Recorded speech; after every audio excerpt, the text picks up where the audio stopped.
नमस्कार, जय हिंद दोस्तों, आप सबका स्वागत है हमारे YouTube channel daily OPS pension news. इस चैनल पर आपको ओपीएस पेंशन से जुड़ी तमाम खबरों के बारे में बताया जाएगा। तो हम आपसे निवेदन करते हैं कि अगर आप हमारे YouTube चैनल पर पहली बार विजिट कर रहे हो तो चैनल को सब्सक्राइब जरूर करें, पास ही में लगी बेल आइकॉन को ऑल पर कर दीजिए ताकि हमारे आने वाली हर वीडियो आप तक पहुँचे सबसे पहले।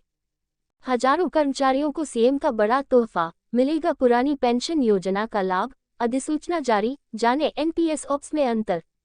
कर्नाटक में सरकारी कर्मचारियों के लिए ओल्ड पेंशन स्कीम को लेकर सिद्धारमैया सरकार ने बड़ा फैसला लिया है, जिससे 13,000 परिवारों को फायदा होगा।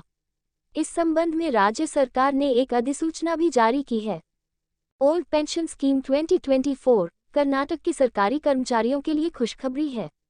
लोकसभा चुनाव से पहले राज्य की सिद्धारमैया सरकार ने सरकारी कर्मचारियों को ओपीएस का तोहफा दिया है।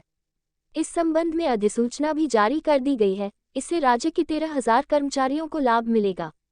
सीएम सिद्धारमैया ने एक्स पर पोस्ट करते हुए लिखा है कि जो वादा किया था उसे पूरा कर दिया है।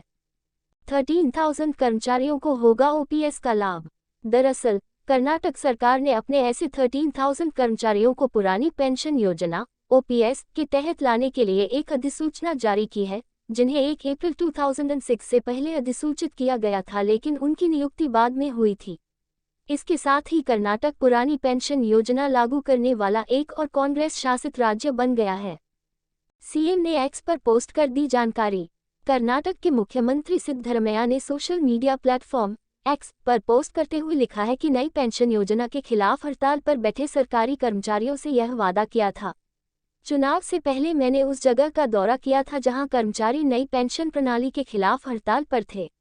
वहां मैंने वादा किया था कि सत्ता में आने के बाद मांग को पूरा किया जाएगा। मुझे उम्मीद है कि इस फैसले से 13,000 कर्मचारियों के परिवारों को राहत मिली होगी। जानिए क्या अंतर है ऑप्स और एनपीएस में।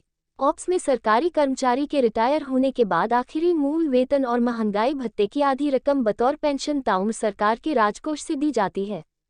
एनपीएस एक कंट्रीब्यूटरी स्कीम है, जिसमें कर्मचारियों को अपने वेतन का 10% हिस्सा देना होता है। सरकार कर्मचारी के एनपीएस खाते में 14% भाग डालती है। ऑप्स में हर साल 2 बार महंगाई भत्ता भी बढ़कर मिलता है।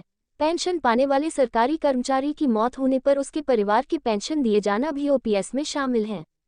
ऑप्स में कर्मचारियों को रिटायरमेंट के बाद 20 लाख रुपए तक की ग्रेच्युटी मिलती है। ओपीएस में कर्मचारियों के लिए 6 महीने के बाद मिलने वाला महंगाई भत्ता लागू किया जाता है।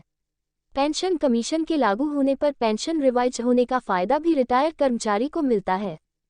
एनपीएस में रिटायरमेंट के समय ग्रेच्युटी का कोई स्थायी प्रावधान नहीं है। न्यू पेंशन स्कीम एनपीएस में 6 महीने के उपरांत मिलने वाला महंगाई भत्ता डीए लागू नहीं होता है।